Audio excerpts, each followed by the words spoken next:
সম্মানিত আশিক রাসূলেরা, আমার মনে আছে তখন আমি আমার মুর্শিদের দরবারে আমি অনেকবার ঘটনাটা বলেছি। যারা আল্লাহকে স্মরণ করে আল্লাহর পক্ষ থেকে তাদের উপরে কিভাবে সাহায্য আসে। আমাদের এক মাওলানা ছিল আমার মুর্শিদের মুরিদ, মাওলানা জাকির হোসেন। উনি একটা মাদ্রাসার প্রিন্সিপাল ছিলেন। একদিন উনি দরবার শরীফে আসতেছিলেন, কিছু আম নিয়ে দরবার আসতেছে, গুড়ি গুড়ি বৃষ্টি। রাস্তায় একটা দরবার এসে অন্ধকার রাত্র হয়ে গেছে, সে রাত্রি যাপন করতেছিল ওই দরবারে। তো ওই দরবারের ভক্তরা ওনাকে চন্দ্রপর আসবে যায় না, নানান ঠাট্টা বিদ্রোহ কটাক্ষ অনেক কথা বলতেছিল। অনেক কথা বললো, কোনো কথাই তার কর্ণপাত করে নাই। সে রাত্রি যাপন করে সকালে গুড়ি গুড়ি বৃষ্টির মধ্যে তার মুর্শিদের দরবারে সদরপুর থেকে রওনা দিয়েছে।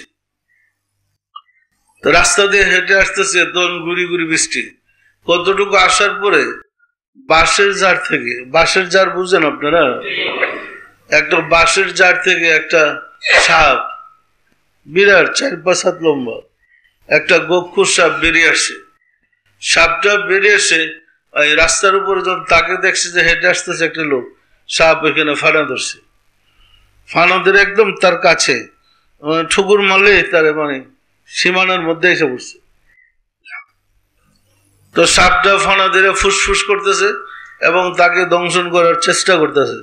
সে ভয় পেয়ে গেছে, ভীষণ ভয়। এখন দূর দিয়ে পিছনেও যাইতে সাহস পাচ্ছে না, সামনেও যাইতে সাহস পাচ্ছে না, সে দাঁড়িয়ে আছে। আর সাপ ফুসফুস করতেছে।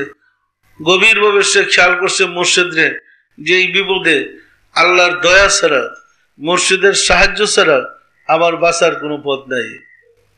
অসম্ভব সম্ভব হয় ওলি আল্লাহদের দ্বারা। বিশ্বাসী আপনাদের? এই চরম বিপদে বাঁচার কোনো পথ নাই মুর্শিদের সাহায্য ব্যতীত। তখন সে মুর্শিদকে স্মরণ করেছে। চরম ভাবে যখন খেয়াল করেছে মুর্শিদের কথা, তখন দেখে যে সাপটা ফুসফুস করতেছে। তো সাপের মুখ দিয়ে আস্তে আস্তে কথা বের হচ্ছে মানুষের কথার মতো।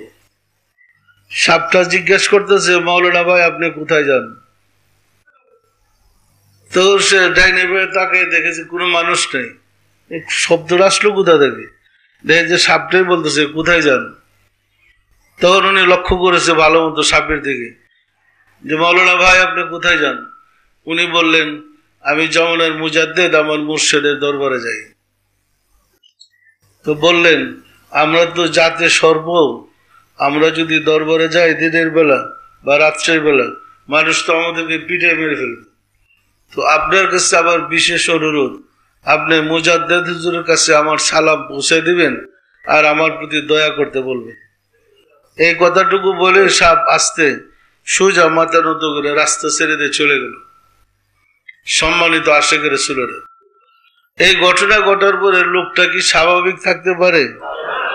সে বেহাল বেকার হয়ে গেছে, পাগলের মতো বৃষ্টির মধ্যে ছুটছে তো ছুটছেই। তখন হুজুর কেবলা আপনার কুরের হুজরা শরীফে বসা ছিলেন, আমি ওইখানে উপস্থিত ছিলাম। তো হুজুর কেবলা বসে গুড়ি গুড়ি বৃষ্টি পড়তেছে, জাকিরদের সাথে কথা বলতেছিলেন। এমন সময় ওই মৌলানা সাহেব চিৎকার দিয়ে গিয়া ওই হুজরা শরীফে পড়ে এমন ভাবে কদম পাকে জড়ায় ধরেছে যে কদম মুবারক ভেঙে ফেলার উপক্রম। মানে বাবাজানের 2 কদম মুবারক জড়ায় ধরেছে এমন ভাবে যে বেহুশের মতো। তো বাবাজান বলতে যাই মা ছাড়েন ছাড়েন, তো আমরা দম গাইতে যাই মা পাও ছাড়েন। উনি পাও ছাড়লেন, কিন্তু কাঁদতেছে যে কি হয়েছে আপনার? আমি উপস্থিত ছিলাম একদম। এরকম করতেছেন কেন, কি হয়েছে? তো বললো যে আমরা মানুষ হয়ে মুর্শিদকে চিনলাম না, কিন্তু গক্ষুর সাপ মুর্শিদকে চিনতে পেরেছে। তো আমরা কথাটা বুঝতে পারতেছিলাম না যে কি ঘটনা, বুঝাই বলেন কি হয়েছে। তখন মাওলানা সাহেব বলতেছিলেন যে রাস্তার মধ্যে একটা গক্ষুর সাপ আমাকে দংশন করার জন্য ফুসফুস শব্দ করতেছিল। এরপরে আমি যখন খেয়াল করলাম, তখন সাপটা আমাকে এই কথা বললেন যে মুজাদ্দেদ হুজুরের কাছে আমার সালাম পৌঁছে দিবেন আর আমার জন্য দয়া করতে বলবেন।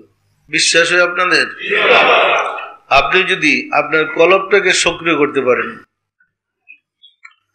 কলবটাকে যদি সজীব সতেজ করতে পারেন, আল্লাহর দয়া হলে মাল্লাহুল মাওলা ফালাহুল কুল, যিনি মাওলার হয়ে যায় तमाम মাখলুক তার হুকুমের গোলাম হয়ে যায়। আপনি যদি আপনার লতিফাকে সক্রিয় সজীব সতেজ করতে পারেন, সমগ্র সৃষ্টি জগৎ আপনাকে সাহায্য করবে। বিশ্বাস হয়?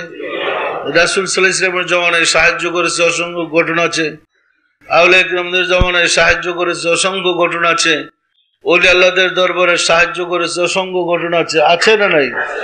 সুতরাং আমরা যদি সঠিকভাবে তরিকার আমল করি তাহলে আমরা আল্লাহর সাহায্য পেতে পারি, পারি না? পারি না? সুতরাং মহব্বতের সাথে সবাই তরিকার আমলগুলা করেন, লতিফার জিকিরগুলা ঠিক করেন, এবং 5 ওয়াক্ত নামাজে প্রত্যেক নামাজের সাথে সাথে আমাদের ফায়েজ আছে। ফজরের সময়, মাগরিবের সময়, জোহরের সময়, আসরের সময়, প্রত্যেক ওয়াক্তের নামাজের সাথে সাথে একটু ফায়েজ আছে। সালামটা ফিরেই মোরাকাবা করে ফায়েজটা অর্জন করেন, আপনি বুঝতে পারবেন আপনার আত্মার উন্নতি কিভাবে লাভ করতে পারতেছেন এবং আল্লাহর নৈকট্য কিভাবে পাইতেছেন এবং আপনার মনে কিভাবে শান্তিটা আসতেছে। বোঝা সম্ভব? সম্ভব না? সম্ভব না?